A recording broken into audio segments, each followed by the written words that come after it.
Open the pod bay doors, Hal. I'm sorry, Dave. I'm afraid I can't do that. Mark 1 Tower, this is Albatross 1-3, requesting permission to land, over. I don't need a computer to tell me how to land a damn airplane. 6. Heads-up display, check. 5, Lasers, check. 4, Particle beam, check. 3, Photon bolts, check. 2, Chair control, check. 1. Let's do it. Broadcasting from a secret underground location somewhere in Mos Eisley. This is the Docking Bay 77 podcast. Make yourself comfortable. The show is about to start. Hello and welcome to the Docking Bay 77 podcast. I am your host, Dayton Johnson. Welcome aboard the NACA Protector. Registration NTE 3120. I'll be playing the role of Captain Peter, Quincy, Taggart. Allow me to introduce my crew. Playing Science Officer Dr. Lazarus. Please welcome Liam Lewis. How's it going, Liam? By Grapthaw's hammer, I am ready. Fantastic. In the role of Laredo, please welcome David Burns. How's it going, David? It's going good. How are you? I'm fabulous. As Tech Sergeant Chen, we have Russ Robinson. How's it going, Russ? I'm so overjoyed that I got Chen. so overjoyed. Got the munchies. Anyway, moving on. And as crewman number 6, he's the guy that's here to die before the first commercial. It is Disney John. How's it going? I'm great. Thanks, man. I'm wait. No. Damn it. I'm Guy. I was really hoping you were going to be wearing a red shirt. I was just really hoping somebody was wearing a red shirt. I'm now going to go change while we're doing this. I know. No, I am great, Dayton. Thank you so much. Actually, thank you for Guy's position too, because I can't wait to talk about him. Yes, me too. We are discussing the movie from 1999, the sci-fi comedy Galaxy Quest. In the far reaches of the galaxy, a civilization is under siege. We are all that is left. They've searched the universe for a leader. Stay tuned for scenes from next week's Galaxy Quest. Never give up. Never surrender. He will save us. What they got Never give up and never surrender. were struggling TV actors. You are our last hope. Where's my limo? Okie dokie. And they're about to put on a command performance 8 million light years away. We are actors, not astronauts. You are our protectors. That was a hell of a thing.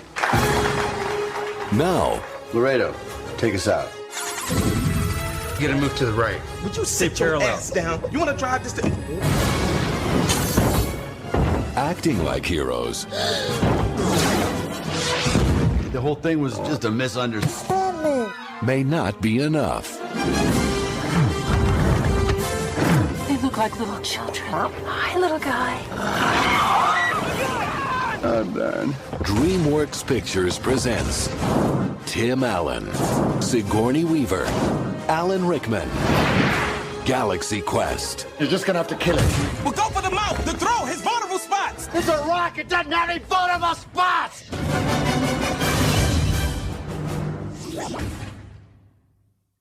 All right, so before we get into everything about the movie, David Burns, why don't you talk about your movie that recently came out and where people can find it? I'd be more than happy to. So we decided to join the film festival here in Cincinnati. It's called the Fright Film Competition. It's held in October every year. It's basically you have to do a horror film. It's 13 minutes or less. And they got all kinds of rules and regulations you got to put in the film, or you have to mention like a line from a horror movie and stuff like that. But we did a movie called Meshuggah, and it's basically about a biker and his girlfriend who are serial killers. We did it in black and white. We got nominated for a couple things. We didn't win, but hey, we got nominated, so that made me happy right there. But it can be found on YouTube right now, and like I said, it is called Meshuggah. Very, very cool. Awesome. And speaking of YouTube, Russ, why don't you tell people that may or may not know what's going on over there, what you guys do on your YouTube channel? Yeah, for sure. We're up to 4 videos a week now on Infectious Groove Music. Every Sunday, we try and have a product review of some sort, and usually it's vinyl on Sundays, but we can also do like we've reviewed books about vinyl or storage products and that type of stuff. But generally every Sunday it's something to do with vinyl records. And then on Saturdays we have reaction videos, which we just got into recently, but it's been fun because like one of the more recent ones that we did was my wife grew up on the Sammy Hagar era of Van Halen and had never in her life seen the miracle that is the video for Yankee Rose by David Lee Roth. Oh, so, wow. Nice. Yeah. So I showed her that, and it went exactly how you would think that it would go. So we've been doing things like that for reaction videos, which has been a lot of fun. And then during the week on Tuesdays and Thursdays, we have for lack of a better term, just videos in 5s, but it's all positive stuff. So instead of saying the 5 most overrated singers of all time, we say the 5 most underrated singers from 1975, or the 5 really underrated albums from 1991 or whatever. And so because there's so much out there that you could talk about that you don't like, but why? There's so much out there to talk about that you do like.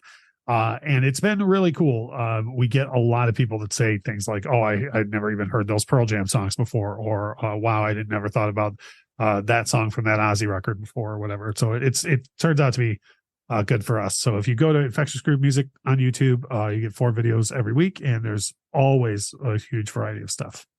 Very, very cool.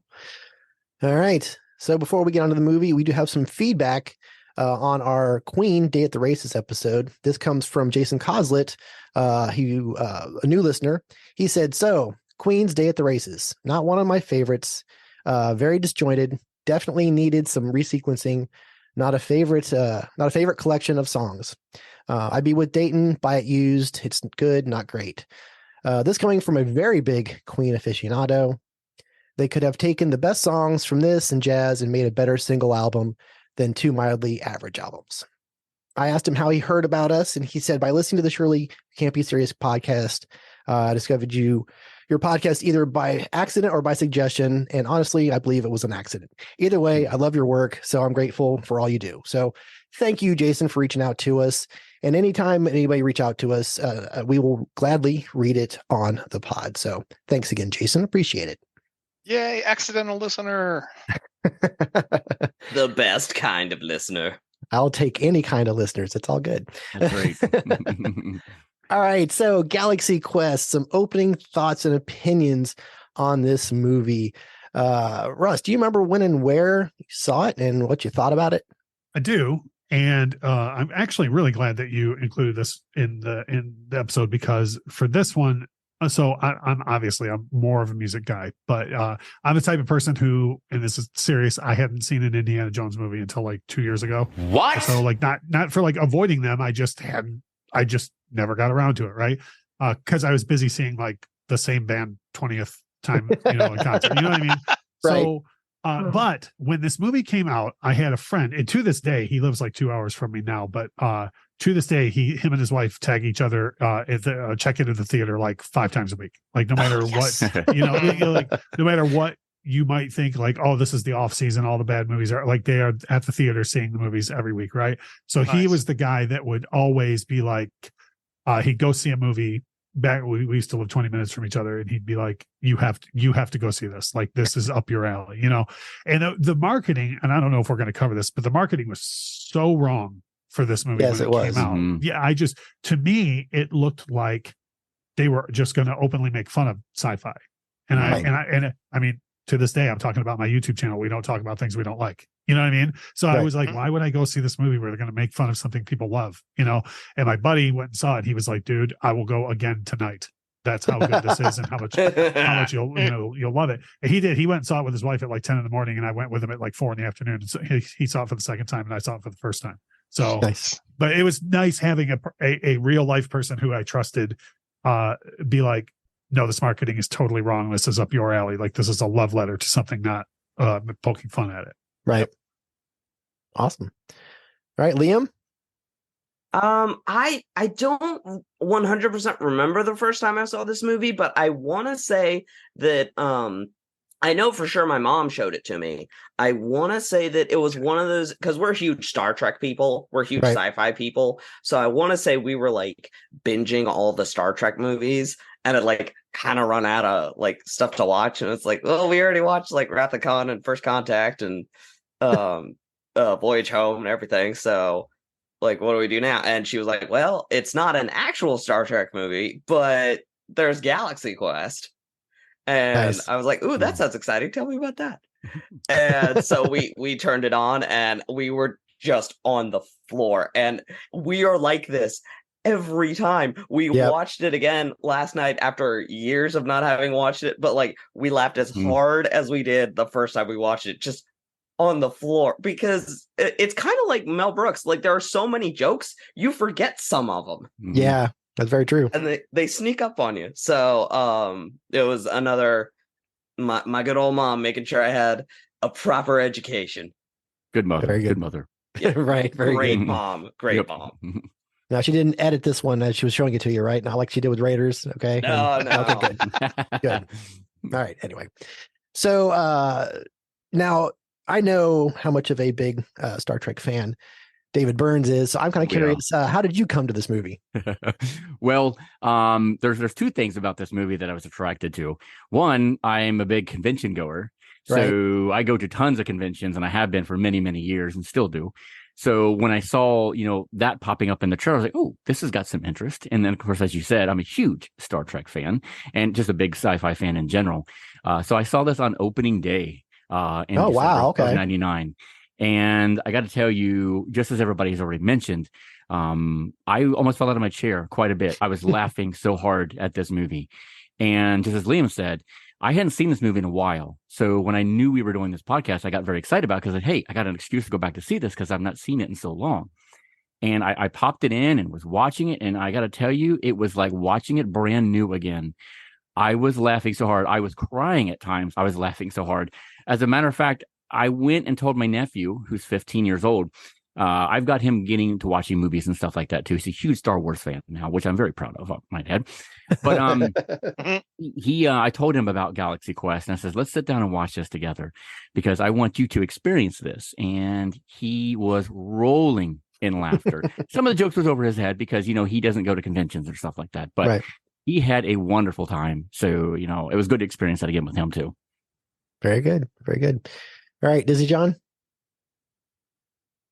Okay, I'm old and I can't remember when I first watched it, but I was trying to track back where I was in 99, and I have to say that I probably saw it on opening day because I am a huge Tim Allen fan. I watch anything Tim Allen's in. I like all of his stuff. I mean, there's some better, some worse. I would say this is the best. But I remember, like, I'm thinking like, okay, Star Trek parody. Yeah, let's go watch it. But it ended up being like this really well written movie that was like such a love letter towards all things sci-fi, in particular Star Trek. I mean, like, and having the half of the movie be it's all convention going, and I mean, like, I'm a more game con goer, but I know I've been to Comic-Con, so I know what that's like, and I'm just like, this is hysterical. This is funny, and we haven't even done anything funny yet. Like, this is good. So, and I was in for the ride. I strapped up and I watched the whole thing. And anytime I watch it, it's the same. It's like watching it for the first time. The jokes hit. The timing's great. It's just well done. So I did not see it opening day. I'm kind of disappointed, but I think I kind of bought into the marketing in a way that it was misleading. And I know DreamWorks did not know what to do with it. And we'll probably get into that during the production notes as well.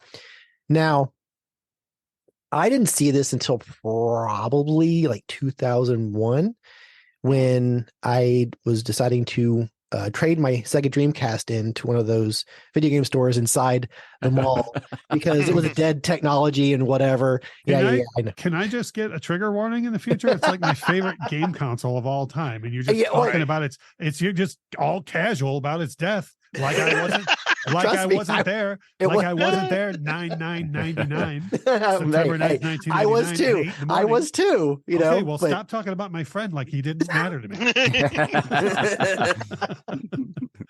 I'm sorry. That hurt. Yeah. Well, it makes you feel any better. I have pretty much every other console sitting upstairs hooked up to one TV, but just not this one. But anyway, so one of those video game places that gave you credit.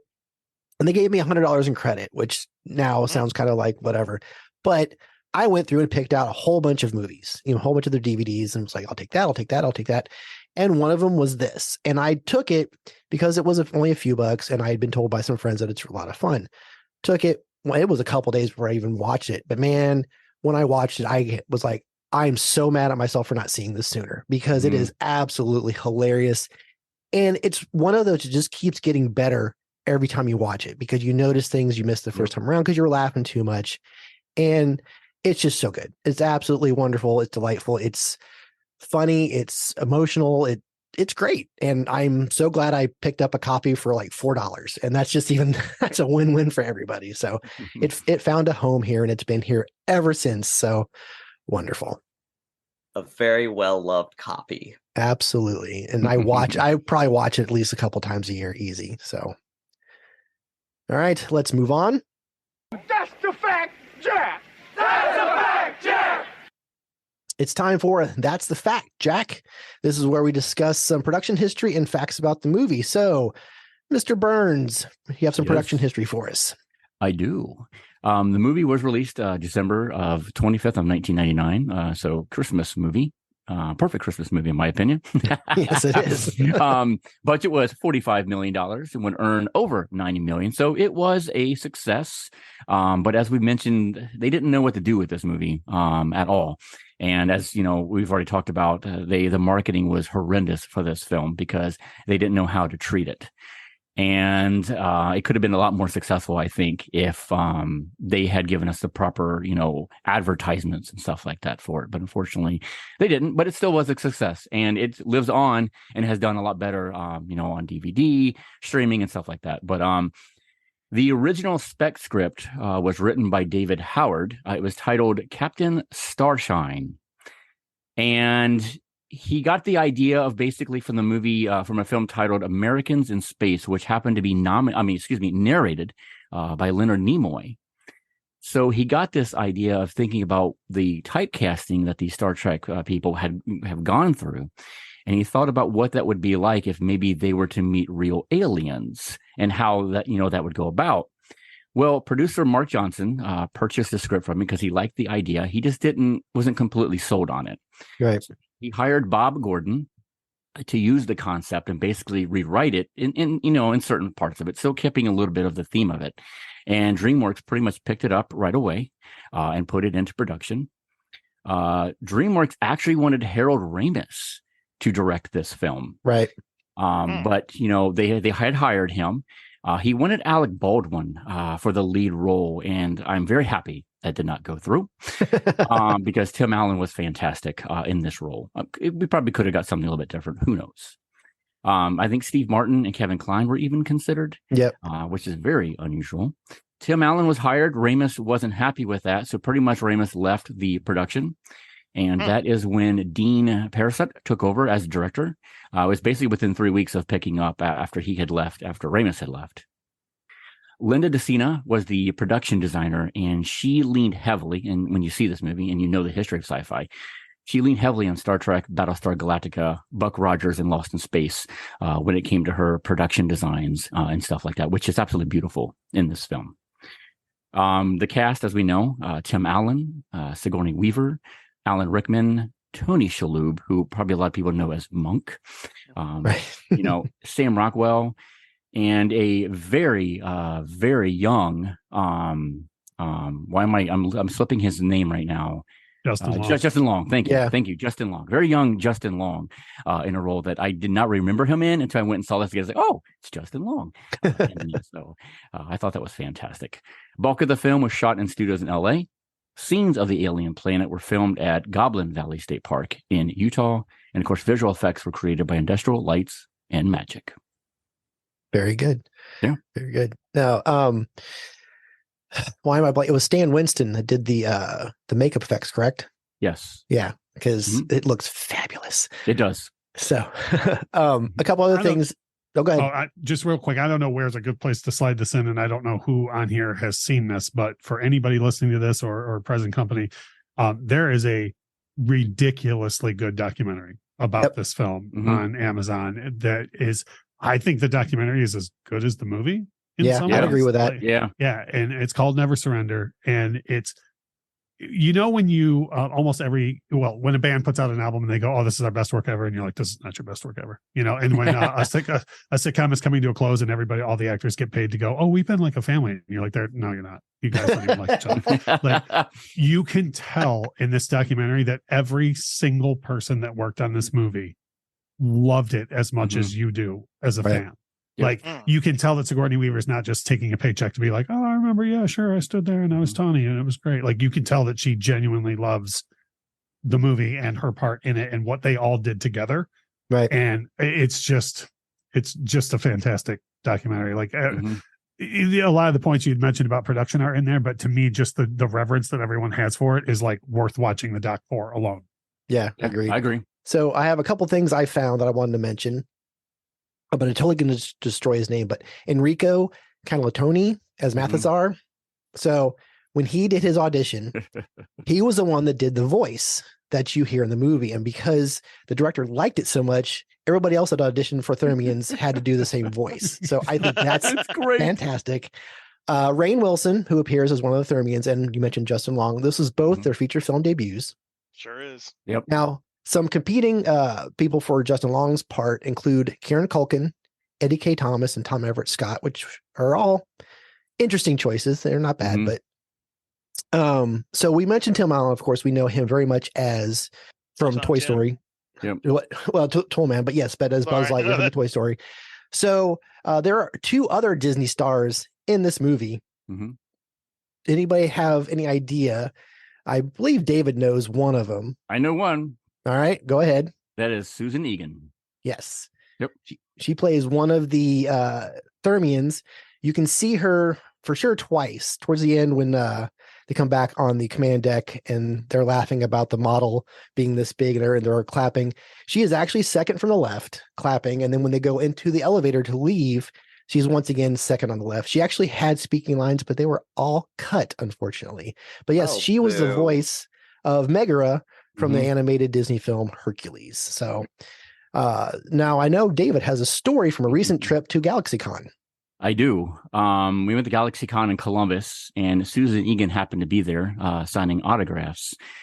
So we went to her table, basically get some pictures autographed. And we decided that we were going to ask her about her experience with Galaxy Quest. So as soon as we asked her the question, she became so animated. She was so excited, which I guess she never gets asked this question, I guess, much. Right. And I mean, she grabbed Jeff's hands because she was so excited to tell this story. And she basically went on to say that she got casted in the role as a character named Teak. And she was brought on set. She was in full costume. They were about ready to roll the cameras. And they had a major problem. She was brought up onto the set next to Sigourney Weaver, and Sigourney Weaver stands 6 foot tall. And anyone who knows Susan is a very short lady, standing at 5'4". So they were having problems with framing because of the height difference. So unfortunately, she couldn't keep the role. And the major part of that role went to Missy Pyle, who we know in the film. She said that she was sad that she wasn't able to do the role, but she was very ecstatic the fact that she's in the credits. Right, and she does get residuals from the movie. So it was a win-win for her. But yeah, she was super ecstatic to talk about the movie. She was just so animated and just lovable. Great person to meet and great person to talk to. So if anybody out there she goes to a convention, you see she's there, go meet her, go talk to her because she's fantastic. See, it took movie nerds like us to ask the right question to get her excited. Yeah, absolutely. That's what it is. So the other Disney Channel star is a very young Corbin Bleu from High School Musical. He plays young Laredo from, the young version of him. Oh, yes. That's who that was. Yes. Nice. So, some other things I wanted to mention. In the original screenplay, Alexander Dane, Alan Rickman's character, was actually the villain. He I wrote, could see that. and we'll probably mention this, but I'm going to bring it up now. Some edits were made to avoid an R rating because DreamWorks wanted a more family-friendly movie to be able to... you don't say? Was there a Sigourney Weaver line that was changed, perhaps? That clearly is obvious. Yes, they did that on purpose because they were so upset. They made it look so bad because they were mad that they had to take the... well, fuck that out of it because it's just so obvious. It's my favorite line. Right. So some other language was taken out as well. Some violence was cut out to get it down to a more family friendly take. But I don't care. I still love the damn movie. They talk about that in the doc a lot. Where years after I saw the movie, I always heard that. I always heard, they changed it and all this stuff. And at first, your instinct is always, well, I don't want any company meddling with art, right? Right. But like here, this pains me to say this, but like they were right though. Like the motion picture that we got is great. It is, but I'm curious as to what the other version. I just would a Earthling, a human being, particularly an actor who is under stress and put in a deadly situation, really not say fuck?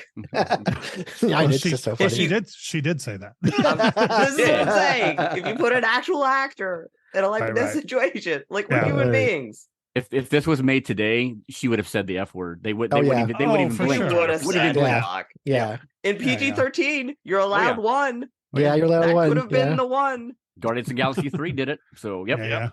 Yeah, let's not. Well, as good as it gets, actually drops 3 F-bombs in partial nudity, and it's only PG-13. Go figure that one out. Time to change it. So, a couple of things I wanted to mention. As we all know, this movie is a love letter to the OG Star Trek show. Oh, yeah. And it did resonate with fans as well as Star Trek cast members. In 2013, at a Star Trek convention in Las Vegas, it was ranked alongside the 12 Star Trek movies. Fans ranked it as number 7 out of all the Star Trek movies. So I'm like, that's pretty good. That's awesome. Personally, I would have put it higher, but that's okay.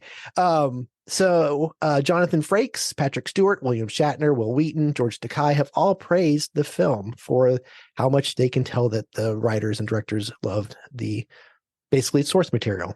The look of Saris's ship and his betrayal actually impacted J.J. Abrams' Star Trek remake from 2009, so much so that he actually had Eric Bana watch the movie to see Robin Sachs, who plays Saris, to see how he portrayed that character.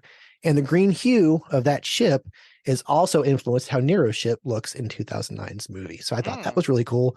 And Harold Ramis, even though he dropped out, later did praise the movie and Tim Allen's performance. So that was cool. Yep. And as I mentioned earlier, the Protector's registration number is NTE3120. The NTE literally stands for Not the Enterprise. I love that so much. That's awesome. Right? Isn't that great? Yep. That's perfect. All right. Does anybody else have any facts they came across they want to add before we move on? So I've got one. Go ahead, David. Okay, thank you. So the scene where Tim Allen goes into the bathroom and he overhears them making fun of him, of them being up there excited for, being in that role and stuff like that. That actually happened to William Shatner back in 1986. Yeah. Same scenario, same thing. And, they took that and put it in the movie. And it really makes me sad because, not to go back on GalaxyCon, but I just met William Shatner too at GalaxyCon. So it really made me sad when I saw that. And it resonates more now when I see that scene because I'm like, oh man, the what he has given us for somebody to actually be able to do that and him over here, that just breaks my heart. Yeah. That's an uninformed human being. Yeah, absolutely. All right, Disney John, do you have something else? No, he had the same one. I was like, I just found that to be so tragic. Yeah. I will share an opposite cool thing that happened to me personally. And I don't think I've ever even told the story to anybody on any thing. I've never had a reason, I guess. Anyways, I'm originally from Detroit. I used to work up in the Ritzy Mall, the Somerset Collection. It's like literally like the Ritzy Mall in Detroit. And so a lot of local celebrities and stuff would come in. And I'm sure you all know Tim Allen, famously from Detroit. Right. And I want to be clear when I say this, like he was never rude at all, but he was the type of dude that you could just tell he didn't want to be bothered. Right. Right. I want to be clear that he was never rude to anybody, but you could just tell he didn't want to be bothered. If he saw that someone was about to approach him, he would kind of like scurry away. Do you know what I'm saying? Like he was kind of just like, I don't want. Okay. Anyways, having said that, this one couple bothered him one time, and he was very, very nice about it. And I had never, he'd been in there 3 or 4 times, and I had never even tried to acknowledge him or anything other than just kind of waiting on him. And I got him to do the thing at me. And What? Yeah, because he was so bothered with them that I did that. And it's like solidarity. And he did it to me and winked at me, like as in like, hey, that's thanks for awesome. never. Yes. Yeah. And I was like, and no one that worked at the store cared at all. And I was like, he did the thing. He did the thing. Yeah. Oh. And everybody was like, whatever. And I was like, no, whatever. Whatever. That's awesome. Whatever me. Yeah. I'm so jealous. I have no idea the I am moment too. we just had. He came in to the store at least 6 or 7 times while I was working there, and I physically never spoke to him. But we had like that moment, you know. So whenever I rewatch the movie and he does it, I'm like, I did that with him. You know? I've been there. Oh, I'm actually You know really jealous. That moment's better than any word you could have exchanged. So I think that's way awesome. Seriously. Far and away. That's awesome. Oh my gosh. Yeah. Okay, we can just end now. Yep, we're done. Right. Russ wins. Russ That's fine. wins. We'll just trash all my notes. It's cool. Oh, well, yeah, I guess you did some work. Okay, we'll keep going. You guess I did some work? Damn it, John. Oh. All right. Anyway, Wow. we are going to move on. That was totally wicked! It's time for That Was Totally Wicked. These are things we love about the movie. So, Liam, you get to go first. What's something you love about this movie? Honestly, this is going to sound kind of stupid, but like, bear with me here. It's the comedy, because like, it's like not just the fact that like I can't think of a joke that doesn't land, but it meant the thing about parody is that you have to love what you're parodying. Right. And you want to worship it, not look down on it. Like, the worst parody movies are ones that act superior to the subject of their ridicule.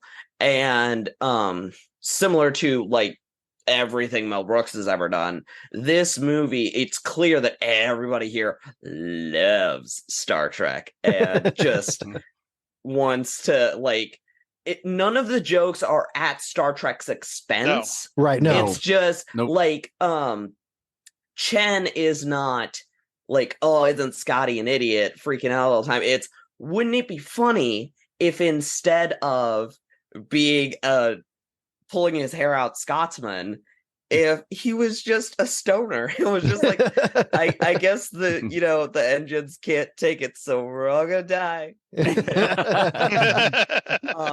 the other line that I love. So that one there where he's like, all of that, just FYI. All of that, just FYI. Yeah. But yeah, it's, for me, it's the comedy and the fact that it does not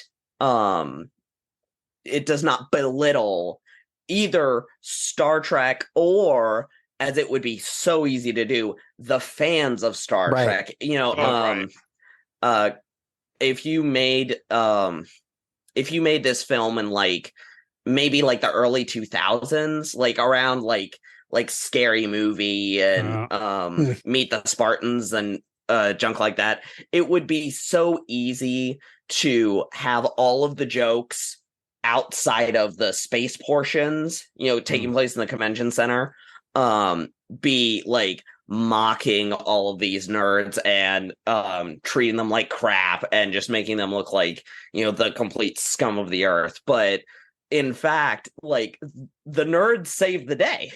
Yes, they do. The nerds save the day. And it's just so wonderful because like the little boy that my mom nannies, well, he's not little anymore, but he's a huge Star Trek nerd. He 100% would be Justin Long. Like, right? Patrick Stewart, like, was on a replica of the Enterprise and like had to maneuver through it. And he got a hold of Carter. Carter would take care of Patrick Stewart and make sure that he didn't die. Yep. And so I just love that this movie, its comedy is so good in large part because of the love that it has for what it's parodying. That's the problem I feel like with the first Shrek. Like, Shrek 2 is where it really hits its stride. The first Shrek still has too much of Katzenberg's hate for the Disney company. He's still too bitter in that movie. Well, we'll be talking about that movie later this year or later next year. So you can bring it up then. I will. But no, as your point to Scary Movie and those, the reason we don't talk about those movies is because they were crap. They were literally trying to be mean. This movie was being fun and acknowledging the fans that they are important and whatever. So that's why this one still works 20 plus years later, and all those other ones don't. And as the best parody movies do, it not only is a loving mockery of the thing, it actually serves as a good example of the thing. Like, it's one of the best Star Trek movies. At the risk of a shameless plug, my wife has her own podcast, the Weird Al podcast, where they talk about Weird Al and beer. And her most recent episode that's out, they just interviewed the director of the Weird Al movie, Weird Al Yankovic Story. And the reason why this isn't just a shameless plug is because he referenced exactly what you were talking about, where he said, like, he never even watched Walk Hard, the Dewey Cox story, even though everyone says it's good, because of Scary Movie and Epic Movie. And all. He was like, I was like, I don't even want to hear about another parody movie because they were all just mean-spirited and bad. And this is the Galaxy Quest, in my opinion, is like what parody should be, like reverence, and laughing with, never at. To continue the non-shameless plug, your wife does an amazing thing. Like, with that, that was such a good episode, and I was like, she gets to meet some cool ass people. Let me tell you. All right, sorry. End of unshameless plug. Pretty awesome. Go watch his wife podcast. I am not ashamed to plug. It's a good podcast. Go listen to it. All right, David Burns, something you love about the movie? So there's a lot to love about this movie. There is. And I decided to take something that probably nobody's going to pick, to give everybody else the better, well, not the better stuff, but the good stuff. I am going with the incredible score by David Newman. I'm so glad you mentioned it. I'm so glad. Come on, Dayton, you know me. You know I always talk about the music when it comes to these movies. And he did such a fantastic job because he gave us this epic and this adventurous feel. The main theme was clearly in respect of, the famous shows that, this is about. And what I love about it is how you get that mono sound with it when they're showing like the TV show or the documentary. Historical documentary. Historical documents, yes. So when you get that mono music, but when it goes into the movie, you get that epic scale score from David Newman that just not only gives you the excitement of the space battles that are going on screen, but it also completely flips around and gives you that drama, the emotions that you need to feel. When a character is dying, the scene that we talked about where Nesmith is in the bathroom and he overhears the people making fun of him. The music was on point everywhere and just added to the dimension and just brought this movie to another level that, the comedy brought to us, the actors brought to us, but this music just took it up even to another notch. It just makes me appreciate it that much more. To your point about that too, and I think I probably learned this watching that documentary, but I didn't know that the movie changes aspect ratio 3 times. Yes, it does. And when the score first kicks in is when it goes to, I think I'm right on this 2x35, when it goes to the widest of the, and that when that's, if you don't get near teary the first time that score comes up, then yeah, you should talk to a doctor. Like, yes, yeah. Yep. Completely agree. I have to this is shameless plug now. One of our first episodes was top 5 high school movies, and he did the score for my favorite high school movie. He did the score for Heathers. Oh, right on. Oh yeah, yeah. I love that movie. Anyway, I love that movie. That's so damn good. All right, Disney John. Is there anything left? I don't know. Yeah, there's plenty. I still have some more stuff. Seriously. So well, okay. So here's my problem is like trying to narrow it down, right? I mean, like, what do you love about the movie is the actual question, right? I love the movie. It hits from beginning to end. I really don't find a slow point somewhere in here. There is a reason for every scene. Okay. True. We'll get into favorite characters later, but my favorite character is the best favorite character, and I don't know if anybody else is going to pick this person, but for me, it's like, and I'm with Liam on this. The comedic timing in all of this is, I mean, it's resounding. I mean, there are times in this movie that they do like a call forward. They're like, oh my God, if this thing happens, we're all going to be eaten. And the next thing and the very next scene is the thing that he just called out. So it like the whole movie is so smartly done and so well knitted together that I love this movie. It is probably one of my favorite comedic movies really out there, short of any John Candy movie. Mm-hmm. Well, okay.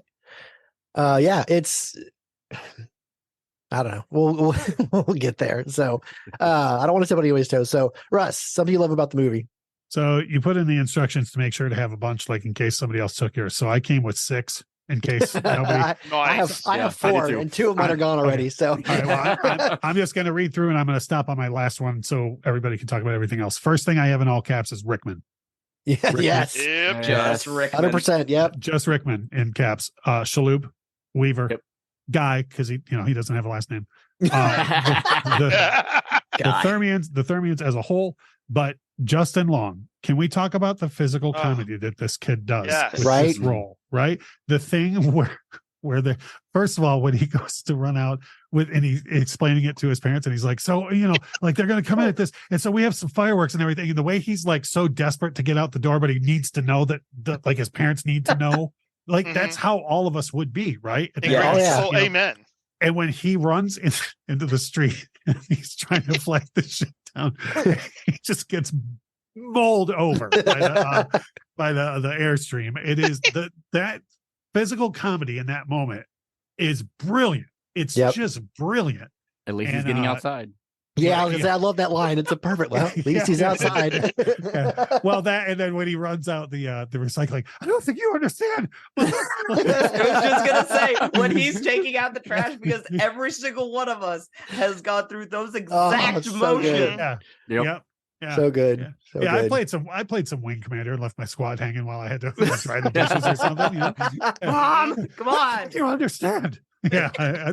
Just brilliant. I think Justin Long might be the most underrated part of the movie, like because there's so much brilliance going on that a lot of people don't like.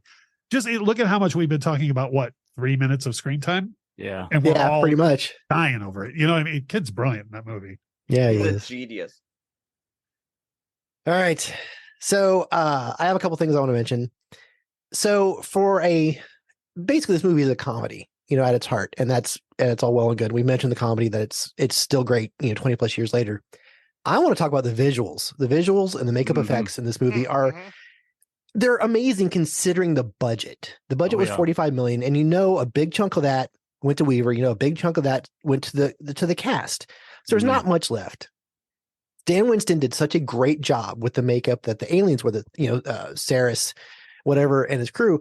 So much so that face piece would go on to be used in the 2001 Planet of the Apes remake from Tim Burton. So, because when the actor would move their face, the mask would also move along with them and make it look like they're actually talking and things like that. So for a comedy, that's pretty impressive. Not to mention that the ship is awesome. The rock monster looks great. It's like, it shouldn't look this good. There are recent movies with bigger budgets that look worse than this. And I'm like, how is that possible? So I got to give a big nod to the visual effects in this movie because it's just too good. And it's Another thing I want to mention now, I know David mentioned cons and stuff like that. And we know, I mean, there's been conventions, for years, but if you look at where conventions were then versus where they are now, oh yeah, it pretty much predicted the explosion of pop culture conventions. Absolutely. I mean, you get on a calendar, there's a convention every weekend someplace. Yep. It's crazy. So I love that it was kind of, and then how fan bases for different shows have grown. So I just love that it kind of, it's not quite the Simpsons predicting stuff, but at the same time, it did a pretty good job. I argue it's Simpsons level of predicting. Well, I would say this. I would say this. We talked about this earlier, where the whole thing that happened to Shatner with the being laughed at in the bathroom. Yeah. Like, if anybody, those guys are the people that get laughed at now. The guys. Yes. Who don't, 100%. Yeah. Yes. Yeah. And I think that was definitely something that at the time I don't think anybody saw coming, that the tables would be turned that way. Right. And now it's like, if you have the nerve to make fun of something people are passionate about, like, the whole world will turn around and punch you in the face, which is how it should be. Canceled. Yeah.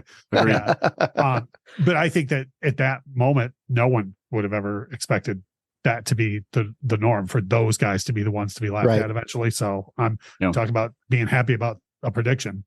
Right. And Dayton, I did some research recently. So 10 years ago, they surveyed to see how much these conventions bring in. 10 years ago, it was $3 billion. So per year, that's how much conventions bring in. So if you think 10 years later, it's probably, I want to say, maybe $5 billion by now. Yeah, it's got to go up. Yeah. I mean, Horror Hound travels around, and you have, there's all kinds of. I mean, there's Motor City. Don't they do it like twice a year? Yep. Yeah. See, and we have a couple of them in Cincinnati. So yeah, it's crazy. It's good. I'm happy for it. By the way, the long story that doesn't it doesn't need to go here, but my wife and I are going to a huge one in Orlando in the first weekend of February, and I have never been to any. So I've worked a consumer electronics show, but I've never been to any sort of con. And like, I was totally the guy that was like, "Oh, do we need to buy tickets now?" And everyone laughed at me. They were like, "Yes, you have to buy tickets." Yes, you do. Right now. Yeah, you do. You had to buy tickets right after last year's ended. Yeah. And not to keep going on the tangent of conventions, but they get people now you would never expect. Oh yeah, like SteelCon in Pittsburgh next weekend. They've got Alec Baldwin, Kiefer Sutherland. It's like, oh my gosh, I would never expect people like that to show up at conventions like that. But here we are. Yeah, I might throat punch Kiefer Sutherland, but anyway, sorry. Oh, how they scoffed. No, I love the movie Stand By Me. His character was so awful in that movie that it literally translated into him as a person that I couldn't stand him. And then I'm not a big fan of Lost Boys, like everybody like, but Lost Boys is amazing. It's not amazing. It's not amazing. I watched it for the first time like 2 weeks ago. I'm not kidding. And I was like, why does everyone love this? So, thank you. Yeah, I'm with you. It's okay. I mean, it's fine. Good for the time period. It was good for the time period. It really wasn't. It was. That's a whole other pod. And right now I hear both Scott Hoffman and John Wright going, "Shut up, Dayton." Buckle up. You're right. I must stand alone to defend Lost Boys. I'm so sad. That's right. I mean, it's a good movie, but it's not. I mean, well, I hated his character in that movie too. So, like I said, it kind of So you hate Kiefer Sutherland? I did for many years. For many years, I did, and basically turned around after 24. When I started watching episodes, I'm like, okay, I can deal with him now. That's fine. 24 is amazing. Yeah, I know. I'm rewatching it right now. Oh no, you're not. I am literally not right now, this second, but I am rewatching. I was about to say we're podcasting right now. That's why he watches. The rest of us are talking. Yeah, he watches stuff while we podcasting, because he hell yeah, I do. He misses half the questions. So anyway, I don't miss half the questions. I just choose to ignore them. Does anybody else want to throw out any likes before we move on? So there is one. I mean, there's so many scenes in this movie that just makes me laugh so hard, and there's so many levels to those scenes. But one of the scenes that really makes me hysterically laugh every time is when the rest of the crew gets brought on board for the first time. And all their facial expressions are just, they're quiet. They're freaking out, figuring out what's going on. And then Thermians come out and they're like their actual form. Right. And they've got like all of these like devices and stuff like that. And then when they change, and then Sam Rockwell just starts screaming hysterically. And then because you get one laugh after another laugh, it's just like nonstop. Right. And then Tony Shalhoub gets worked up. He's just that was a hell of a thing. What's wrong with them? I don't know. Let's go. For me, the payoff on that scene is at the very end where he's the first one to like go follow the thermite. He turns around and he's like, "You coming?" You know, like You coming? Yes. yeah. Oh my god. So a good thing about that scene, what's a fabulous fact is that scream from Sam Rockwell was an ad lib. So Was it? So that reaction of Sigourney Weaver's face is genuine because she had no idea he was going to scream. So, Because that was amazing. That's like Yes, one of my favorite scenes. absolutely. About half, from what I read, about half of his lines were ad libbed. So, which Oh my makes God. sense because Rockwell, Yep. Sam Rockwell, is amazing. He is. Absolutely. Yep. All right, let's move on.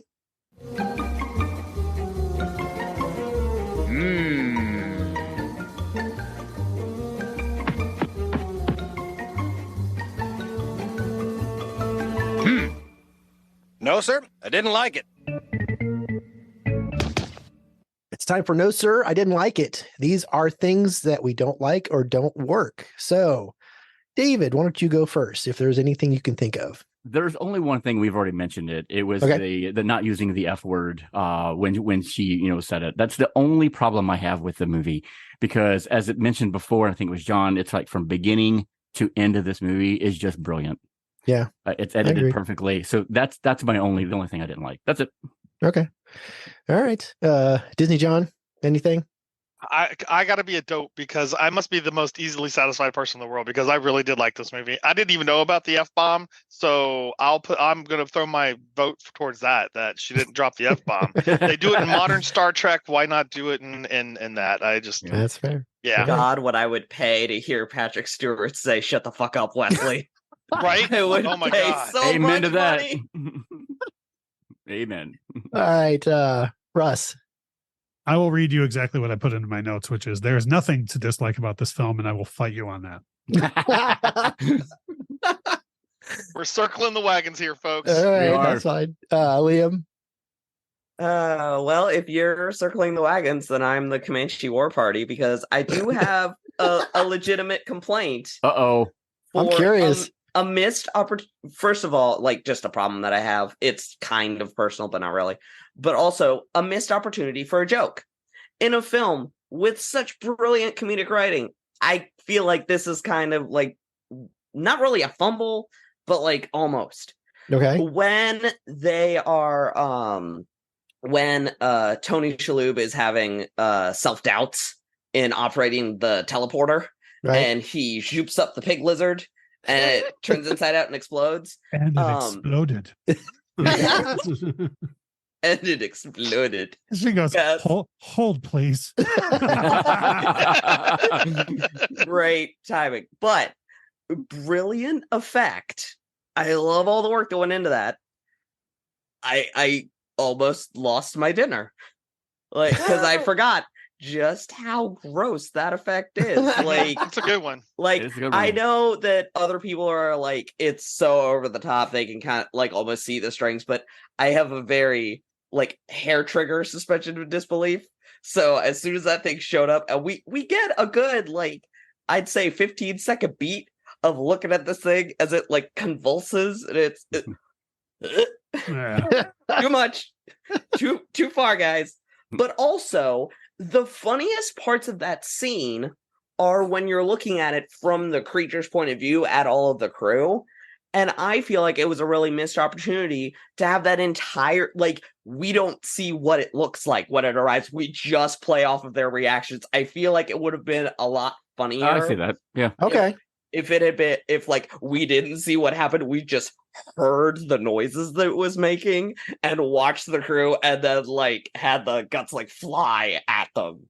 All right. Like if it had just been their reactions that we didn't see exactly what happened to the creature. The I think- Tarantino version, if you will. Like, yeah, I feel like it would have been Yeah. better. It would have been like it would have taken like you would have been on the floor in that scene if it had just been their That's fair. reactions.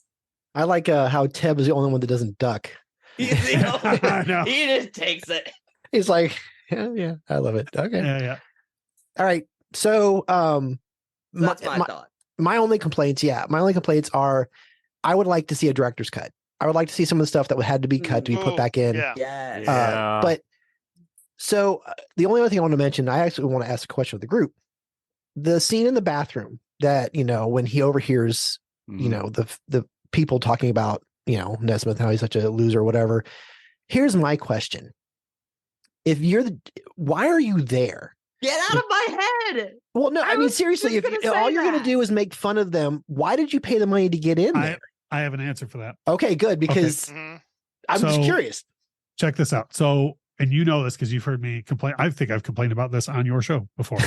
Okay. So when you even to today, but starting about 15 years ago, when you go to a Poison concert, there's always some idiot who either got free tickets or like $15 tickets or whatever. And they walk around in their stupid hair metal wigs that they got at the dollar store or whatever. And they have, they literally waste their time to make fun of a Poison concert that they're at. Mm-hmm. Okay. Right. Okay. So those guys exist. So to me, when I saw those guys, because this came out in 99, right? So I would have been going to see Cinderella in earnest in concert, right? And had to deal with that idiot standing next to me at the show, right? So that same guy either got free passes to the convention or, got cheap tickets and went there on purpose to make fun of people. All right. Because that's what people do or did. Not anymore. They'll get laughed out of the building now. But back then people would do that.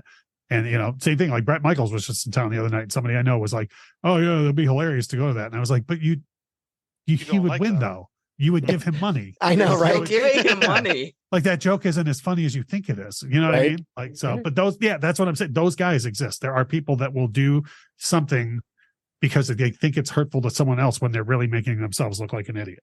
Yeah. Right.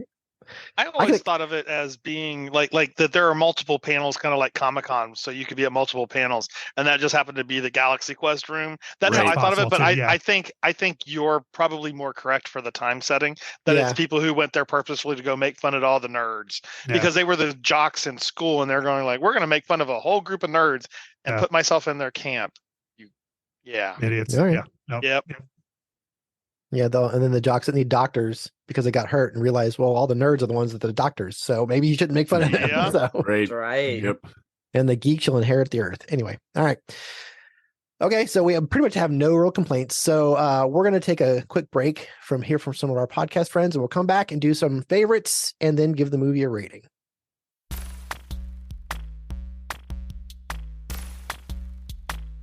Hey, I'm Lauren. And I'm John. And we host the Beard Al Podcast, the podcast where we talk about two of the greatest things in the world, beer and Weird Al. And a lot of other things. We're funny. Yeah, that's basically what I told him to say. Good job with your script. Listened. Yay!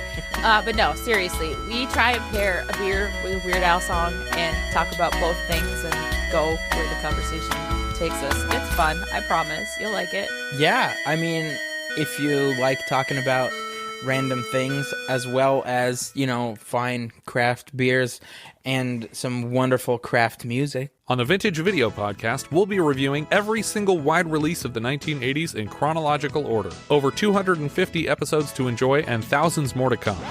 John enters the store now to order another can of ether. I picture him outside like Homer with the gasohol. One for you, one for me. I also like to think about that the kids renew their vow not to talk about the murder by murdering someone. They're taking a blood oath with someone else's blood.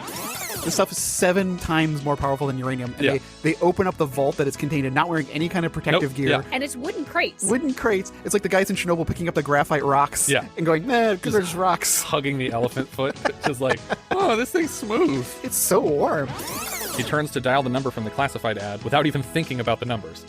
We know this because we can hear his thoughts, and he's talking about how AJ was right that ninjas are misdirecting him. They're misdirecting me. I really wish that he'd turn to the phone and been like, 665. No, that's two fives. Vintage Video. We're rewatching the 80s so you don't have to. Did you grow up with a lack of parental supervision? Do you know all the lyrics to The Fresh Prince of Bel-Air? Remember Mayor McCheese and the Fry Guys? Have an inexplicable love for the California Raisins? Can you remember Madonna's original face? Then you might be a part of the Doom generation. Laugh until you cry with us each week as we stumble blindly through the memories of the movies and other random things that doomed us to be the salty, sarcastic, sardonic ladies you want to hang with. You know us, you love us, you can't fucking live without us. Doom Generation, available everywhere you find podcasts. Welcome to the All 80s Movies Podcast. I'm Bill. And I'm Jason. And this is the podcast where we talk about the blockbusters, the flops, and everything in between from one of the freshest decades for movies, the 1980s. So whether you're a brain, a jock, a valley girl, or a Jedi, we've got some 80s classics for you. Do these movies stand the test of time? Are we discovering something new? Is there an 80s movie we are finally watching for the first time? Join us each week as we dive into the cinematic nostalgia that inspired and influenced a generation. From the hits to the cult classics, we'll discuss our earliest memories, favorite scenes, fun facts, and our not-so-favorite movie moments too. You can find the All 80s Movies podcast wherever you listen to your podcast. Please subscribe and happy listening.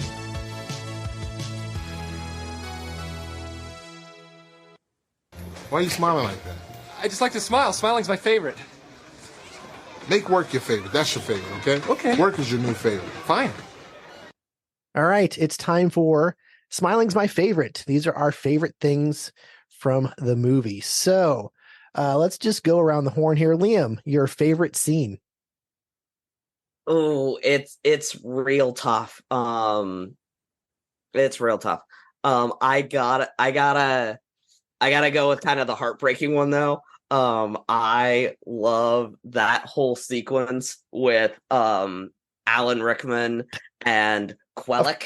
Of course you took my scene, you little snot. That's why you let him go first. That's what you get for letting me go first. But no, I love, like, it starts with like Alan Rickman does the thing for like essentially like the fan, the little kid. Right. Like he does the thing and they work together and they're gonna get in there. And then, like, once the day is saved, then the kid's, like, dying, and he says the line for him. And it's, like, and then he, like, looks up and sees the guard and just goes into the acting from Alan Rickman. Like, it's, oh, my God, it's like Gimli finding Balin's grave in Fellowship for the Ring. Like he's in shock, he grieves, and then he seeks revenge. Like, oh, it's Alan like we all know Alan Rickman can be funny, but like the moments when he's just like, it's such good acting, and I just love watching him charge that guard like with his war cry. Yeah, and I've stolen your scene. So no, well, and honestly, the part of that, it's such a great buildup because at the very beginning of the movie, he's like, I won't say that line. I hate that line, you know. Yes. And he gets mad at the people signing, you know, they come up for his autograph and he's just like, you know, yeah, he's just so irritated. So when he says that line at that point, you're like, oh my God, it's the gut wrenching part of the entire movie right there. It's fantastic. No, Yeah, that's like the one where Taggart's explaining to that's the worst part. What a lie is. Yeah, the delivery of the line, but why? Yeah, that's true. That's pretty. Yeah, that's pretty close. All right. All right. Math is hard. It's so sad. But real quick to bring things back up, though, what you said about the beginning of the movie with Brad Grabthar's hammer, I can't, I can't be in public without seeing a sale, without busting off by Grabthar's hammer. What a savings! And it's like, if no one laughs in the vicinity of me in a retail environment when I do that, I'm like, you're all missing out.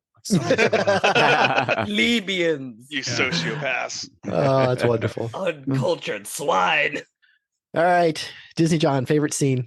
Yeah, I'm next. Okay, I was worried. I was like, had a whole list, but it wasn't that long. Okay, I think one of the funniest scenes is when Laredo is pulling out the ship from the Star Dock, and there's this uncomfortably long screeching sound as he just sideswipes the entire dock, and it just goes crazy. And like everybody's the like physical comedy before the screeching even starts, where they're all like, "Oh no!" The lead, they're all leaning. It's the way they work off each other. They're all just go like, "No," God. And then they all start like looking away, like, "Oh God, do we pretend we don't hear it?" Like, it is absolutely got to be probably my top 3 of funny scenes in this entire thing. It is hysterical, and it's just so uncomfortably long, right? I mean, it's like he's Nesmith is like, dude, they made them the way that you always used them. Like, he's just like, okay. And he's like, all right, I got this. And then they show that scene where it's obviously going crooked. Right. And then it just like starts queen. It just keeps going. I loved it. All right. Absolutely. Okay. It made me smile. You stole mine, John. Oh. You got me back. Man. All right. Russ, favorite scene. So I know this was a point of contention with the missing F word in it, but the whole Chomper scene when Sigourney Weaver just loses her mind and she's like, "No, why does this exist? Like, why would this be?" And he's like, and the way that Taggart is like always the one that's gonna, like, he's so level on everything. He's like, it because of the show. Like, and she's like, "I don't care. This shouldn't." Like, she's just so mad that exists. This episode was badly written. Yeah, this episode was badly written, and it's just that whole sequence is. I just didn't think that. I wasn't expecting Sigourney Weaver to be like that funny with it. She's so committed in that moment to just being so pissed that those things exist. Because again, we talked about this earlier. Like, if it was any one of us, or if it was Patrick Stewart or somebody, if you got up there, you would be like, "Why?" You know, like, why? You'd be so pissed. It's just great. Even her line towards the end, whoever wrote this episode should die. That scene actually makes me think of Miss Piggy in Pigs in Space. There's an episode where it's nothing but jokes about Swill. And she just keeps getting more and more enraged. It's like, this is cheap comedy, and Aaliyah odds the frog wrote it. And but it lends itself to the overall comedy of the entire episode, because they are in space and they are talking about an obviously fictitious show, and like, who wrote this episode, while they're standing in the middle of this whole Chomper thing going like, who the hell did this? You know what I mean? Like, it's just this whole dichotomy of like what's real and what's not. And it's just such a beautifully I'm sorry. I love this. And the scene kicks off with another great Justin Long moment where he's so casual. He's like, "Oh yeah, you're gonna go down and shoot," and then right on through the choppers. And they're like, and they're like, "The what?" But he's so casual about it because he's sitting in front of his computer. He's like just the guy in the chair. Yeah. All right, David, you want to pick out another one? Yeah, I mean, I talked about the biggest one that I really, really loved was the when the rest of the crew came on board. But when they were going through the minefield, and he's trying to steer through it, and he's like, "Could you possibly not hit every single one of them?" Yes. And then to add that, Tommy's screaming. Oh my god! Yes. I laugh so hard every time I hear that. And then when he gets carried off the bridge and he's getting carried away and he's got that kicking and the screaming. He's like, don't touch it. Don't touch it. Don't touch it. Perfect. I love it. Very, very, very Ruby Rod from Fifth Element. Right. Yep. All right. Yes. So the other scene I want to mention is when Taggart gets back to Earth and he goes to find the rest of his friends and convince them to go with him, or to tell them the story about what happened, and he calls them termites or Dalmatians. I can't remember because I was pretty hungover. That's funny. But termites, when they realize that he's talking about a job, and they go and they get up and they march in there, and one of the first lines you hear when they go to the back room is the girl in the thing talking to the guy going, "You live with your parents." You know, I hear that and I start laughing. And then they walk in and say, "We want to come too." And Lalia starts talking to him, and and 5 pods to beam up. And that reaction when they look down and see the circles, and they're just kind of like, guys, it's just, and they all take off. And then of course, Tech Sergeant Chen's like, anybody got any change? It has no clue that everybody left already. It's just that whole sequence. I mean, it's so well done, but the whole line from that girl is like, "You live with your parents." It's just so funny, which is a nod to those kind of fans, but it's just so funny. God, that's such a great, I mean, every scene is fun. It's just great. Every scene. Oh, so good. All right. So time for favorite character. Liam. I gotta go with Tech Sergeant Chen. I gotta go with our boy, Tech Sergeant Chen. I'm glad somebody else made a joke about munchies, because the entire time I'm trying to figure out, are they making him stoned on purpose? Is the joke that he's literally a weed head, or is this just subtext? Well, it was it was written that way to begin with, but they took it all out, but left all the munchies in there. So you catch on if you're paying attention. It's an if you know kind of joke. Right. But no, I just love how blasé he like similar.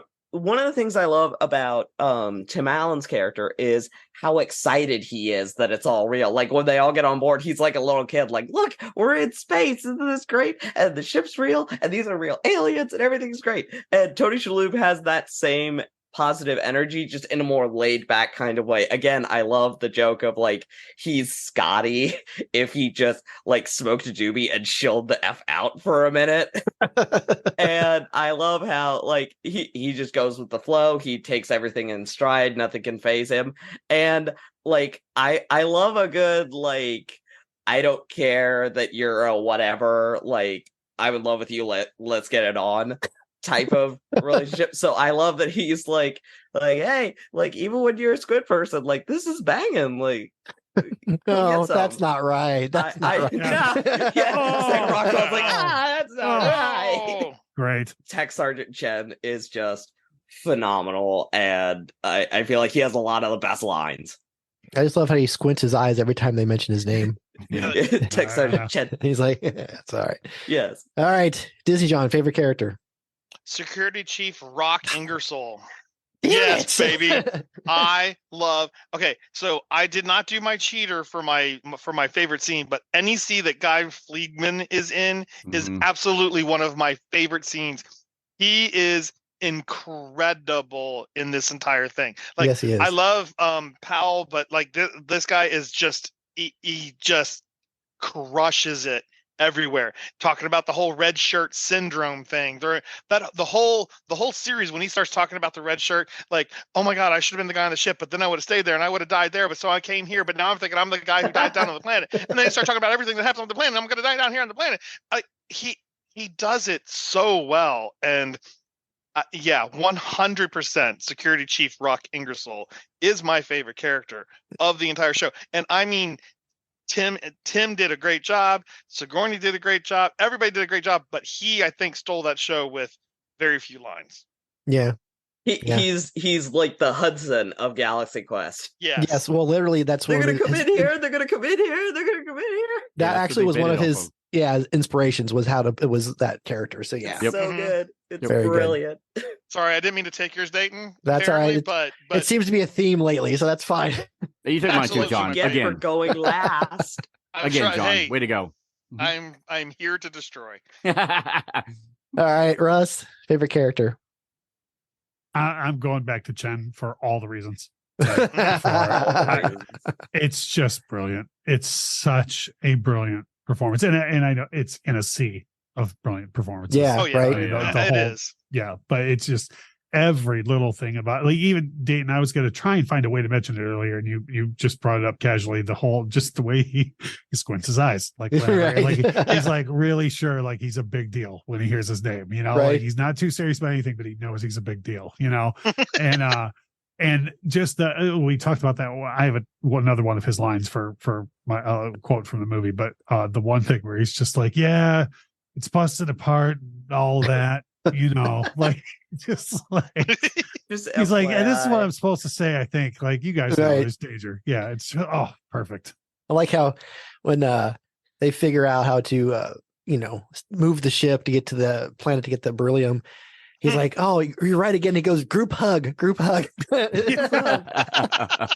then later when he's like, I'll get one of my boys on that. Right. Oh, yeah. The WD-40. Yeah. With some WD-40. Yeah. I'll get one of my boys up here. He's talking like he's a contractor. Well, the funny thing is, and I should have mentioned it with above, but the character arcs for everybody is so good. You know what I mean? There's like, when it's over, you're kind of like, everybody had a great character arcs, but, especially Guy, because he goes from being such a coward to, not, he's willing to sacrifice his life for everybody else. So, well, you say coward, I say man with legitimate concern. Well, self-preservation instinct. Right. You didn't know his last name. So do I? I'm just crewman number 6. Sorry. And then of course in this I'm skipping ahead, but let's get out of here before one of those things kills Guy. Like it's just, Right? They're trying to. Even they know convince it. him. Yeah, they're trying to convince him it's not a thing, and then it's casually referenced. They're like, Right. "Oh yeah, one of those things is going to kill Oh Guy." my god. Just want to point out we started with Tony Shalhoub and we ended with Guy. I'm just pointing that out. Just, Yeah. that's All right, yeah. Mhm. Yeah. Uh-huh. There'll be no living Got with it him in after one. this. All right, David. Since he took, is he take yours too? John always stealing everything now. John, it's no fun anymore. No, I'm kidding. I did have Guy down that he was my favorite because Sam Rockwell just knocked it out of the park. He's They so all did, good. as everybody So says. good. The entire cast is incredible. But just what he brought to the role. But because he's been picked, thanks again, John. I'm going to go with Mathazar. Yep. Just Yeah. because for what Enrico brought to this role, what he did for the film. Yeah, right. Because of what he brought to his casting to get the role turned all the Thermians into what we got on screen. Mm-hmm. If we- On the whole. Yeah, and every scene is like that. I mean, I don't know how he did that without not cracking up. Maybe he did when they were done filming, but the way the cast were able to hold that together because of his mannerisms, the way everybody was running, the Thermians running really weird and couldn't control like their bodies, and yeah, just the fact of what Enrico brought to this, I think I'm going to give it to him. Absolutely. All right, sounds good to me. To backtrack to something that was mentioned earlier too, like, so we're talking about how the way he elongated his words and everything lends itself to just natural comedy, right? But then he has a scene in the movie that'll make you cry, Right. doing the same thing, like the way he says, "But why?" is he doesn't say it like we say it. He says it like a Thermian says it, but there's zero comedy. Right. to that No. delivery. His face and everything. Just It's a stunning performance. Like it is. Yeah. All right. So, well, you took mine, so I'm just going to move on. We're going to okay. Because I mean, as much as I love all the other characters, Guy is just fantastic. I mean, he's such a great character because he is the red shirt guy. You know, his job is to die. So they play that up throughout the entire movie, and it's he owns it at the end. Like I'm going to die anyway. So it's just it's very well done. So okay, so what quote can I take away from you? Oh boy. Well, we're gonna do the favorite quote. So, Liam, I'm ready. I'm batting 2 for 2 or 2 Yeah, for 3 right Liam, now. Don't you do it, John? Don't you do it? all right, Liam, favorite quote. God, they're just I have like 5 written down. It's a struggle. It's a struggle. I think I'm gonna have to go with one of Guy's though. When No, I have to because it's one of my favorite. I know which one you're gonna do. Go ahead. You might be surprised, but no, just because it's just so like real world people. Because nobody acts this way on a sci-fi show. So it's so funny to have him bring up this concern when they land to find the beryllium sphere and Tony Shalhoub just casually opens the airlock and he goes, wait a minute, this is an alien planet. Is there air? Oh no. That moment. Seems okay. Very good. So I gotta pick it. Although, shout out to, well, fuck that. The line that was the great line that wasn't. All right, Disney John. There's a red thingy moving towards the green thingy, and I think we're the green thingy. All right, wonderful. Okay, Russ. Only I referenced this earlier, only because I say it a minimum of once a week. As by Grabthar's hammer. What a savings! What a savings! What a savings! We can't. My wife and I will go to the little scanner thing at Target, like where you want to just check the price on something. You know, like we go to Target, anything we scan, it comes out of my mouth right as soon as we scan it. I'm like $25. I grabbed Thar's hammer. What a savings! Oh my god, I have to do that now. Oh, we're all gonna steal your thing now. Oh, that's so wonderful. That ain't my thing. I'm happy to be just doing it. But yeah, and you got to throw the pause in between them and everything because Rickman looks so destroyed as an actor to be saying that in that commercial. Like he hates the line in the first place. And he has just lowered himself to being in front of this stupid the thing. We've crossed the galaxy and never seen savings like this. I played Richard III. There were 5 curtain calls. 5 curtain calls. Yeah. It's But yeah, just, but it just if you next time you're grocery shopping, toss that out there. Oh, really? Oh my God. Bananas are 49 cents a pound. If I grab Thor's hammer, what a savings. What a savings. And yeah, you're right. The pause has to be there. Yes, Yep. has to be. I grabbed Thaw's hammer. All right. Savings. it's like it's like that scene from The Simpsons. Hey, look, Lisa, you can pinpoint the exact spot where his soul dies. I love it. All right. David Burns. So one of the scenes that they made a nod towards Star Trek with Kirk when he always loses his shirt. When Gwen looks to Jason, I see you managed to get your shirt off. Yes. Loved it. That's a perfect one. That's great. So good. Yeah. So good. All right. So we've already referenced it earlier. It's Gwen's line, "Let's get out of here before one of those things kills Guy." Because it's just, It's so Perfect. good. so funny. Every time she's, I laugh every time. Love it. Because she was the one trying to reassure him, and then she I just know. casually admits that she was totally lying. And Well, she That's a I mean, perfect example of. I forgot who mentioned it earlier about when they telegraph their own jokes and it still works. When like they say like this is going to happen. Yeah. That's a perfect example right there. Where like she keeps just going on about how everything's going to be fine, and then she's like, "Oh, he's going to die." Yeah. His whole line to set it up is like, sure, they're cute now. In a second, they're gonna get mean and they're gonna get ugly, and somehow there's gonna be a million more of them. Right. I mean, and it's like in the next scene. Oh, yep, there we go. That's what happened. No, it's so funny because Gwen starts to walk towards him and he grabs her like, "Didn't you guys ever watch the show?" Oh man, so good. All right. Another shout out to Does the Rolling Help? And at the end of the movie, it does. You know, it helps. Yep. All right. So this might be very difficult for Mr. Burns, but favorite Star Trek movie. I hated you for this. I know you did, Liam. You bastard. Yes, I've been called worse by a higher class of person. It's okay. You Klingon bastard. You made me choose. He's showing off. He has higher class friends. No, they weren't friends. They just called me. Never mind. Anyway, Liam, favorite Star Trek movie. Liam? It's so difficult, but my favorite Star Trek movie today, we'll put it like that. That's fine. I gotta give it to First Contact because interesting. For me, among the thousands of other things that it does right, I have all the respect in the world to the original series, but my crew will always be Next Gen. It's just the one I latched onto. Christopher Eccleston is my Doctor Who. Next Gen is my that is the crew of the Enterprise for me. But so among the thousands of things that it does right, the thing about First Contact for me is I feel like it sums up the whole thesis statement of Star Trek as a franchise, which is hope.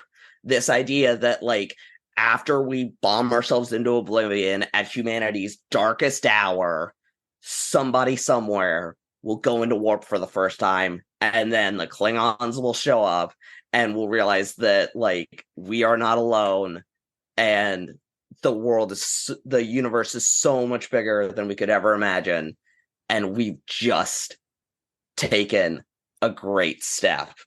Very good. So First Contact. All right, Disney John. Mine's gonna be fast, no dissertation.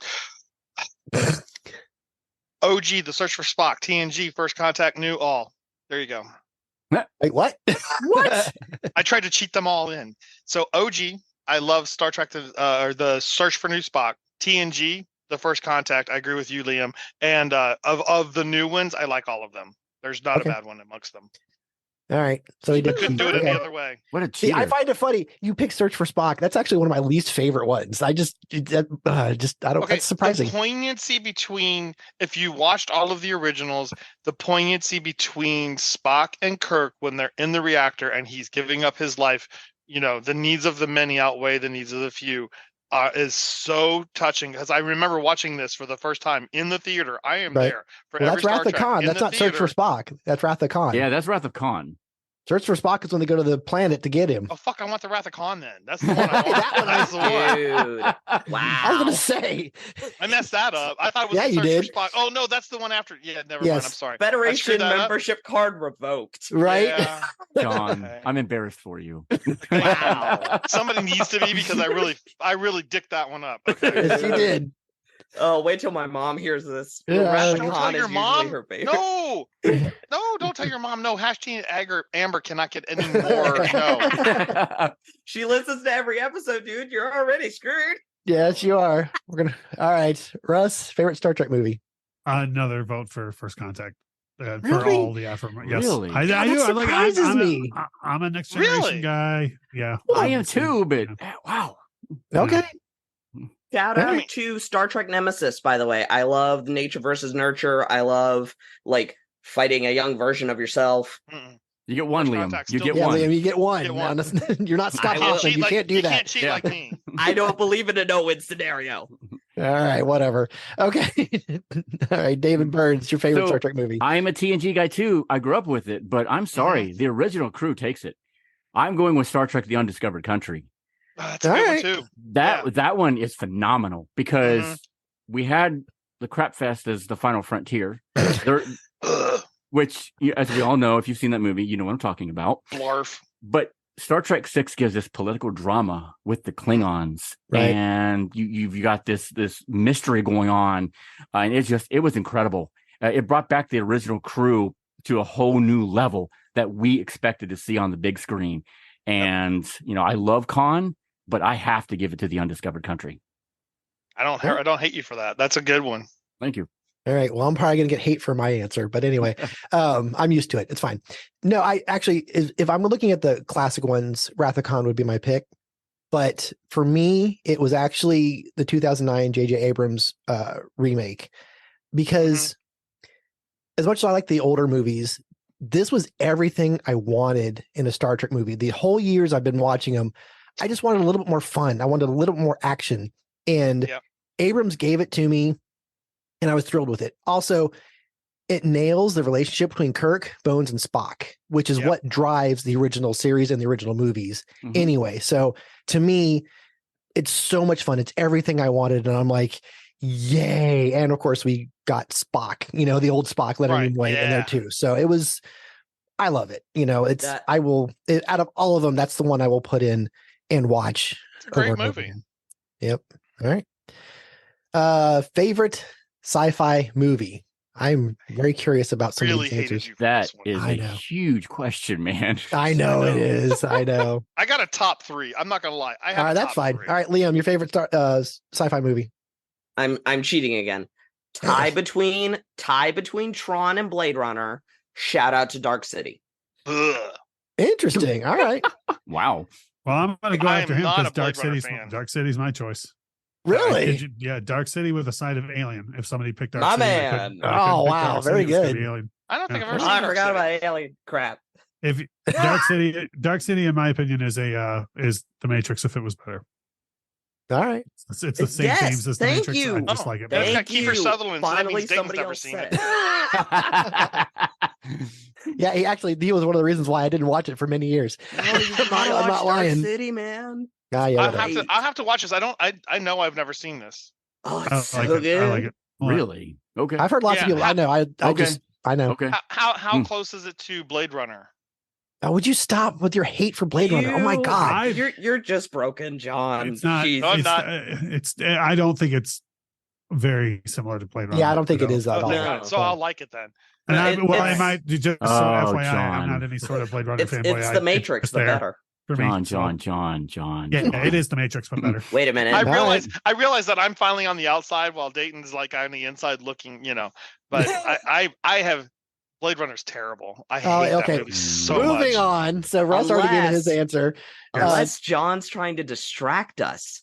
Maybe John's a replicant. All right, Disney John, your choice. We just talked about it, I believe, last week. Rogue One, All right, Guardians of the Galaxy, yeah. and BSG Blood and Steel. Blood and Chrome. Or Blood and Chrome, sorry. Yeah, Yes. but I would say that I can't choose between them. Definitely Rogue One and definitely Guardians of the Galaxy, because depending on a song that hits, I go. My wife will hear these songs now. She goes, "I guess we're watching Guardians tonight." And I'm like, "Yeah, you know it." Yeah, we are. Yeah, you can watch the first and the third one, but skip the second one. It's crap. Anyway, moving on. Yeah. Yep. I don't like the second one. Anyway. All right. We already know Russ's answer, which are great. Dark City and Alien. Very good. All right. David Burns. I'm curious. Number 1, Star Wars: The Empire Strikes Back. Number Yeah. 2, Alien. And number 3, Aliens. Ooh, good choice. This is definitely something for another time, but I always have trouble with Aliens as a sci-fi film. It's more of a horror movie to me. See, I would call it more of an action movie. On that or no? I know that's a whole topic for another time, but I call it an action movie. Alien is horror, Aliens is action, and then Alien 3 is a music video. And not in a bad way. Terrible music video for a song I don't want to listen to. I couldn't help but notice you didn't give us your thoughts on Alien Resurrection. What? Anyway, Moving on. So it's probably no surprise that my favorite sci-fi movie is the original Star Wars from 1977. So yeah, it's just it is. And as much as I love other ones after it, it's still the one that basically it changed cinema and it changed my life. So that's my pick. Yeah. I don't disagree with that. I was trying to fit it in my top 3, but I just couldn't. I mean, like that, and I really want to talk about Battlestar Galactica. So well, there's nothing wrong with that. Who doesn't want to talk about Battlestar Galactica, man? Like Battlestar Katie Sackhoff, right? I'm more of a Mary McDonnell person, but anyway. That's fine too. Agreed, Dayton. You're right. She can be my President Rosalind anytime. Anyway, that's uncomfortable. Moving on. All right, so let's do some final thoughts before we give it a rating. So, Liam, how do you want to wrap up this movie? It's just a hell of a ride.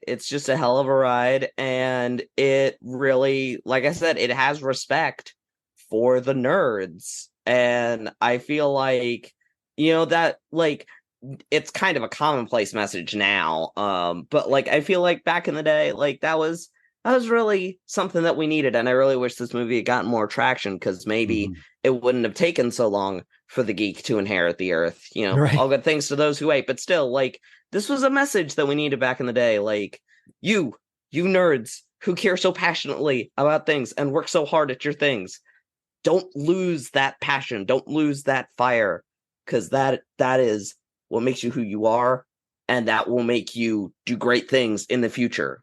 Use that passion and apply it to everything in your life, and you will succeed. Never give up. Never surrender. Jeez. All right, Disney John, how do you want to wrap it up? If you've never seen a good movie in your life, watch this movie. I mean, like, if you're a fan of comedy, if you're a fan of sci-fi, I think this is probably the marriage that you should go watch. And if it ever comes back out for any kind of like 20th, 25th anniversary thing into the theaters, go see it. Right? No, I'd be there. I'd be there in an instant. I'd probably be there twice. We all would. Yeah, I think we all it would be yes. so. Oh my God, it's still a relevant movie because there's so much Trek culture in our lives now that I don't think it's overstating that this is probably one of the best satire movies towards sci-fi that has ever been made. I mean, I genuinely believe that. Yeah. I think Misty 3K would just sit there and watch this movie and never say a word because it's perfect. Yeah. Right. I would agree. It might be better than Spaceballs, honestly. It is. No, it is. Sorry. No, 100% it is. I mean, I love Spaceballs, but I won't argue. This is better. I didn't know how much Mel Brooks love there was in the room. I didn't want. I like Mel Brooks, but I do. Mel Brooks. I didn't want to get rid of movie. Yeah. All right, Russ. Final thoughts. Is this where you're looking for the rating of the reels, or just thoughts in general, or you can do both? Okay. Well, I mean, if you're doing 1 to 5 reels, this is a 25 for me. Like I'm going to do a bad impression of Brent Spiner doing a good impression of Patrick Stewart from the Never Surrender documentary. I love this film. Like it is. This is easily one of my favorite movies ever made. Like, and I know I come into this episode as like the guy who doesn't know a lot about movies, but like I know a good movie when I see one, and this is just. I could watch this movie. I'm not kidding you. I say this for no exaggeration. I could watch this movie once a day and never get bored. Yep. Like I would just worst case scenario, I would just go down to a mild giggle at jokes instead of laughing really hard at jokes. You know, it's just perfect. I love it. There. All right, David, final thoughts. A movie that is perfectly casted, a movie that is perfectly edited, a movie that is filled with comedy from beginning to end that you'll never, ever get bored. A movie that has a great score. So as you see, it's getting stars across the board on every element. The engine in this vehicle is running perfectly, beautifully. It is purring so much. And I'm going to steal something from Dayton here. If there is one movie you want to physically own, this is the one you want in your library, because you will watch this all the time and you will laugh your ass off all the time. Yes, because right now you have to pay to rent it right now. It's not streaming anywhere. And, you have to rent it. And I will say, Dayton, of all the movies that you always talk about, physical versus streaming, I own this one physically. Oh yeah. Yay. Yep. I refuse to let it go. It's one of my only it's one of my few physical copies. Yep. Very good. All right, so this movie works on so many levels. If you haven't seen it, you are doing yourself a great disservice. Amen. I mentioned on the Film Buy's first Snub by the Oscars episode that this movie should have gotten at least some nominations. The visuals alone should have been nominated. Alan Rickman deserved a nomination for Best Supporting Actor at least. Yes. Two things are working against it. It's a comedy, and as we know, the Oscars are not fans of comedy, and unless of course it was Woody Allen back in the day. And like I said before, 1999, it was just a packed year. So it had tough competition, but no, it's fantastic. And I agree with it. Never gets boring. Never gets boring ever. Yes. Like I said, I've probably watched it. I don't know. This year alone, I've probably watched it at least a dozen times and it just keeps getting better every single time I see it. So, all right, let's not go to ahead. mention it gets funnier every time. Yes, I was hoping somebody picked that up. Do you think it's qualified? All right, so quickly let's do our ratings. I gave it a 4.5 just because I have a really hard time giving things perfect score, but it's almost there. So don't worry, I made up for your missing. Yes, you did with 25 film reels. Yes, Liam, 1 to 5 film reels. What are you giving it? I will force myself to say 5 because I cheated so much, but in reality, it is a stack of film reels the size of the Sears Tower. Or no, the Burj Khalifa. That's the tallest building in the world. Yeah. All right. Burj Khalifa sized stack of film reels. I'm impressed you know that. All right, Disney John, I'm guessing it's 5. No, I gave it 4.5. It's not Rogue One. All right. Okay. That's fair. That's fair. And we got 25 from Russ. So David Burns. So I'm with you, Dayton. I can't. It's so hard to give me that perfect score, but I'm giving it a 4.99. All right. Oh, that's fair. That's a better score. Can you average that up real quick, Dayton, with my 25? Burj Khalifa. I understood. I was understood that there would be no math. So I was told there would be no math. Yes. I love it. Okay. So in other words, we like this episode, or we like this movie. Is that what I'm hearing? Yes. I'm gathering it. I'm not good with social cues. No, you're not good with social cues, John, but that's okay. What? What? Okay, you're going to end it now? The magic of editing will cut all of that out. Oh, no, I'm not. I'm not taking that out. Are you kidding me? Anyway. All right. So I'm so glad we had a chance to talk about this movie, and it needs to be talked about more, and more people need to see it and love it like we do. So thank you guys all very much for joining me. Thank you, Liam. Thank you, sir. Thank you, Disney John. Absolutely. My pleasure to join you. Now, David Burns, you guys do some Star Trek stuff over on a Film Buy. You want to let our listeners know what that's all about? Yeah, we actually did the first 2 seasons of Strange New Worlds podcast, which is Strange New Wednesdays, is what we called it. Nice. We did a season on Lower Decks where we actually had the director of episode 9, Brandon Williams, joined us. to talk about that episode. And we are getting ready to roll out Phasers Set to Stun, which comes out in 2 weeks here in December. And we are going to be talking about the first 7 episodes. Going to be talking about the next generation. It's going to be called Starter. It's going to be basically the starter trek. We're going to give everybody the best episodes of every season. So those who don't or haven't seen the next generation can go through each season and watch what we consider the best 10 episodes of each season and catch up on the next generation. Oh, Very cool. Very cool. I love this idea. All right. So Russ, what do you guys have coming up? You have sneak peeks for our listeners on your YouTube channel. We've got all the way through the end of the year a bunch of cool different stuff as far as vinyl goes. We're going to have a look at the new mobile fidelity pressing of Van Halen 1, which nice. I don't know how you make that record sound better, but we're about to find out, I think. And we have a couple of cool things coming up too. Like, for example, I already talked about mobile fidelity, but like my wife is newer to vinyl. Like, she's collected records her whole life, but she's never really been into like audiophile pressings and whatnot.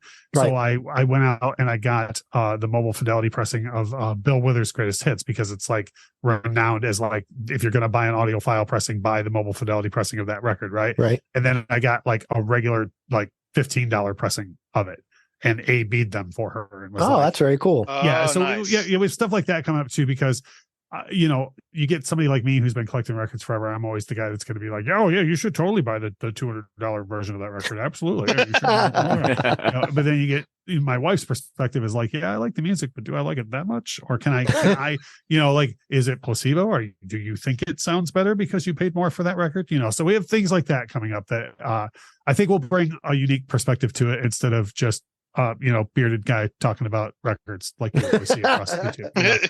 Like, I'm trying to put a spin on it that would make people tune in and go, okay, that's something I haven't seen done. Right. Yeah, Right. that's interesting. Yeah. Very cool. Very cool. But she paid for a $200 pressing of Weird Al, though.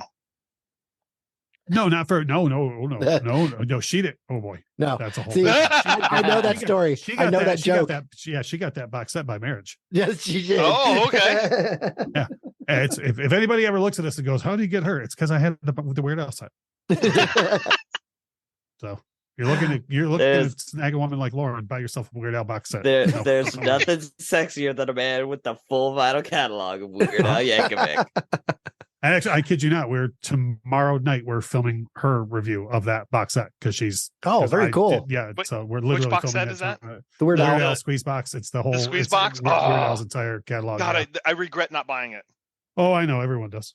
Literally everyone does. That's why my wife married me. She was like, "Well, shit, I can marry him." Shit, you've got it. Damn it. She was like, "I can spend $2,000 on that on the aftermarket, or just marry him." Yep. Word's gonna get out about this guy. I gotta lock this man down. Oh, I love it. I'm jealous. I'm not gonna lie. I am genuinely jealous. That's a beautiful thing that you own. It is. It is. All right. Well, that was wonderful. I look forward to those. That's gonna be great. Yes, sir. I'd like to take a minute to thank our listeners for stopping by, listening to what we have to say. It does mean quite a bit to us that you take time out of your day to spend it with us. So thank you very much. Reach out on social media. All of our social media information is in the show notes. We do have a Discord where you can join and talk with us 24/7 about movies, music, video games, TV, whatever you're watching. And we look forward to having you join us. We also have a Patreon. You can support the show and get early access to episodes. You also get exclusive content and also behind the scenes videos of our episodes. You get a sneak peek and see us chatting and see what we look like and all kinds of fun stuff like that. If you cannot and can't afford the $1 to $5 a month, do us a favor, share the podcast on social media, give us a 5-star rating. And because more 5-star ratings get us seen by more people, and more people, more better. And we are coming. Our last hope. Very good, good, sir. Well played. Excellent. Well played. We are coming to the end of the holiday season, so do yourself a favor, have a safe holiday season and whatever you celebrate. Look after yourself, look after your family and friends, and take care of one another. I have some upcoming episodes I do want to mention. Starting in January, we have our top 7 movies of the 70s. That one will be hosted by regular Robert Burnett. And then we go into our science fiction mode yet again. We are discussing The Forbidden Planet, Planet of the Apes, Close Encounters of the Third Kind, and The Last Starfighter. Do yourself a favor, watch more movies, and remember, physical media is better than streaming.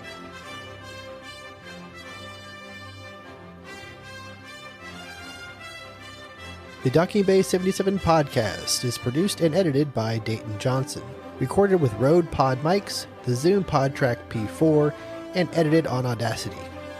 Opening music provided by Eric Jason Brock. You can find him on YouTube and Bandcamp. Thank you for listening.